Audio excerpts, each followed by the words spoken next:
मां मातंगी धाम के पीठाधीश्वर प्रेम साई महाराज आज राजधानी रायपुर पहुंचे।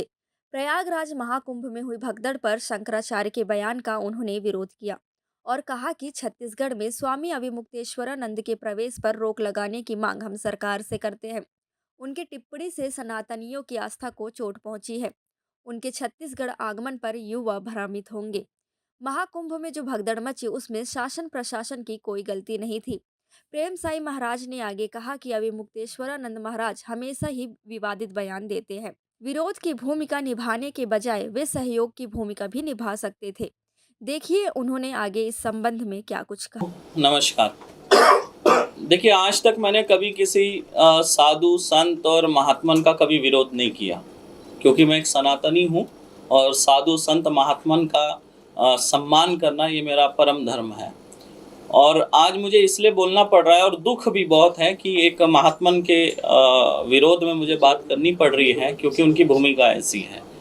जब किसी व्यक्ति के शरीर में, हाथ में या पैर में गैंग्रीन हो जाता है तो उसे वो हाथ या पैर काटना पड़ता है अपने प्राणों की रक्षा करने के लिए, लेकिन उसके लिए उसका हाथ या पैर जो है बहुत महत्वपूर्ण होता है, फिर भी वो हाथ और पैर कटवाता है। ठीक उसी तरह आज सनातन धर्म का जो हानि हो रही है उसको देखते हुए आज मुझे बोलना पड़ रहा है।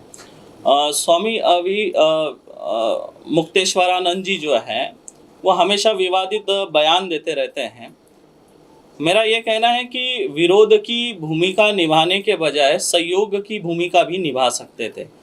आज जैसे कुंभ आयोजन के ऊपर जो वो कमियां निकाल रहे हैं, उस विषय में मैं ये कहूँगा कि अगर आपको कमियां अगर दिख रही थी तो आप समय रहते प्रशासन को मार्गदर्शन दे सकते थे। शंकराचार्य अगर आप खुद को बोल रहे हैं, मैं तो नहीं मानता हूँ, क्योंकि उनका कार्य ऐसा नहीं है और कोर्ट में जो है मामला भी लंबित है। जब तक कोर्ट का आदेश नहीं हो जाता, क्लियर नहीं हो जाता, तब तक वो शंकराचार्य नहीं है, स्वयं घोषित है।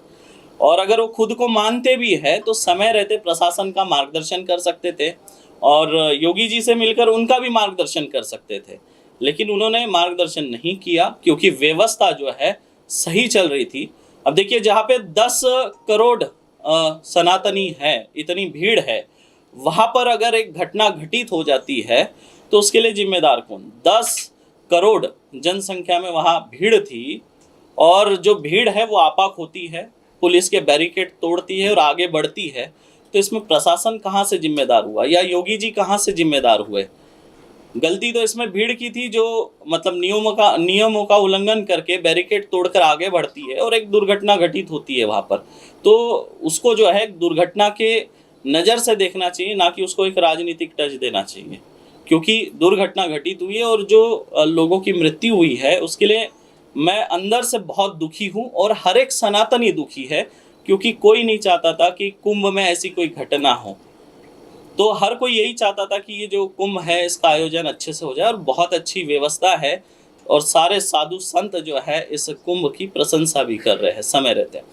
और हम जो है राज्य सरकार से मांग कर रहे हैं कि अविमुक्तेश्वरानंद जी का जो है छत्तीसगढ़ में राज्य में आना प्रवेश निषेध कर दे, क्योंकि इससे जो है युवा जो है वो भी भ्रमित हो रहे। जो एक युवक सनातन धर्म की तरफ आगे बढ़ना चाहता है, सनातन धर्म को जानना चाहता है, और यहाँ पर इनके इस तरह के विवादित जो बयान है, इससे सनातन धर्म को हानि हो रही है। जिस तरह से एक टेबल है, टेबल के 4 स्तंभ है, ठीक उसी तरह हमारे सनातन धर्म के 4 स्तंभ मतलब 4 शंकराचार्य जी है, और उसमें से अगर एक स्तंभ जो है वो कहीं ना कहीं कमजोर या डगमगाता हुआ दिख रहा है, जिसके चलते सनातन धर्म की हानि हो रही है। जिस तरह टेबल एक पहिया अगर इसका टूट जाएगा 4 पहियों में से तो टेबल स्टेबल नहीं रह सकता, वैसे सनातन धर्म भी स्टेबल नहीं रह सकता।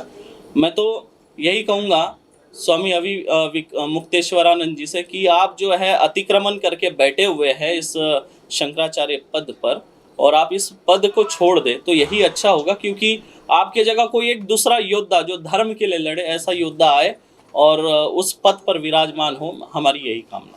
ये आपने कहा कि आप